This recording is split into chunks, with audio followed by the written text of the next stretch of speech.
The most profitable button on your platform is the one you never press. Not the buy. Not the sell. The one that does nothing. And almost every losing trader treats that button like it's broken. Here's the paradox. You've been told trading is about action. Finding setups, pulling triggers, being decisive. So the moment you sit still, a voice whispers that you're being lazy, that you're missing out, that real traders trade. That voice is wrong. And in the next 10 minutes I'm going to show you that patience isn't the absence of skill. Patience is the skill. Doing nothing is an active move, and it might be the highest paying one you own. Let's start with a number that should stop you cold. Study after study of retail traders finds the same pattern: the more frequently people trade, the worse they do. Not slightly worse. Dramatically worse. The most active traders in these studies underperform the least active ones by huge margins after costs. Same markets. Same information. The only difference was how often they pressed a button. So the problem isn't that active traders picked bad stocks. The problem is the activity itself. Every extra trade was a small tax, and those taxes compounded into a slow bleed. Why does this happen? Because most trades aren't decisions. They're reactions. A green candle, a headline, a friend's tip, a feeling of restlessness. The market moves, and something inside you needs to move with it. That need has a name. Traders call it the overtrading compulsion. And here's what makes it dangerous: it disguises itself as diligence. You feel productive. You feel engaged. But you're just feeding an itch. Think about a poker player. A good one folds most hands. They sit for hours throwing away cards, waiting. To an outsider it looks like they're doing nothing. But the folding is the strategy. They know that value doesn't come from playing every hand. It comes from playing the rare hand where the odds are stacked in their favor, and refusing everything else. Trading is the same game with a different deck. Now here's the reframe that changes everything. When you choose not to trade, you are not sitting out.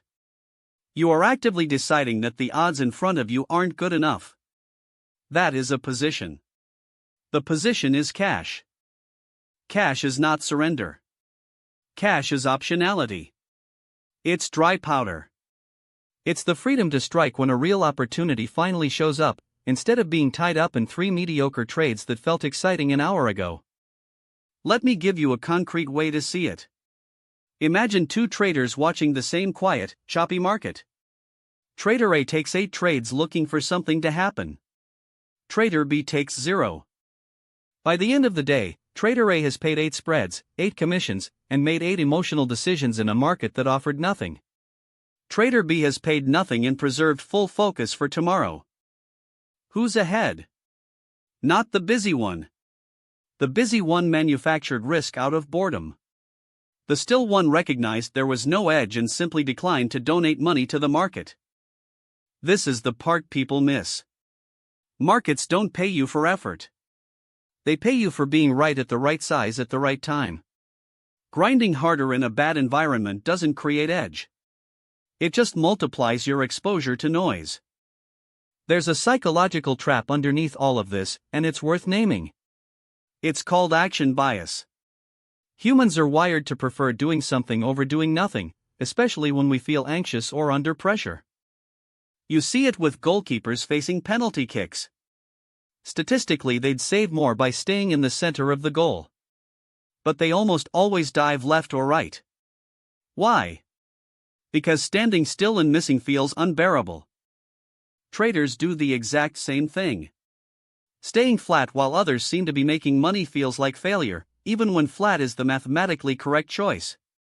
So we dive. We trade. And we regret it. Here's how you beat action bias: you redefine what winning looks like.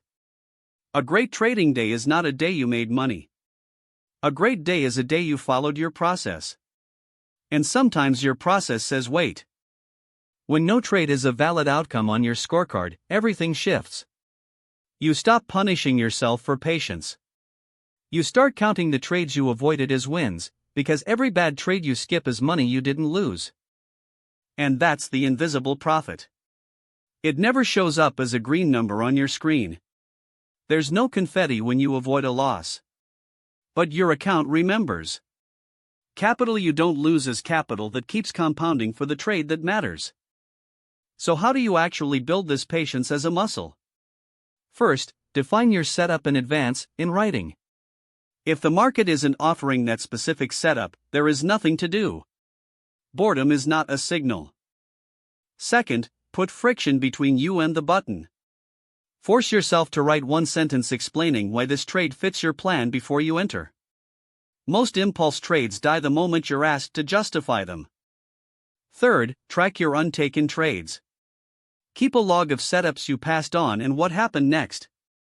You'll quickly learn that the market throws out 10 temptations for every one real opportunity, and skipping the 10 is the whole game. Fourth, separate watching from trading. You can study the market all day. Observation is free. It's only when observation turns into an order that you take on risk. Stay curious without staying invested. Now let's zoom out, because this goes beyond dollars. The trader who waits stays calm. The trader who forces trade stays exhausted, reactive, and emotionally spent by noon. Patience protects your capital and your clarity. A clear mind is what lets you actually recognize the good trade when it finally arrives. If you've burned your focus and half your account fighting a dead market, you'll be too rattled to seize the one setup that was worth waiting for. So here's the truth the overtrading crowd never tells you.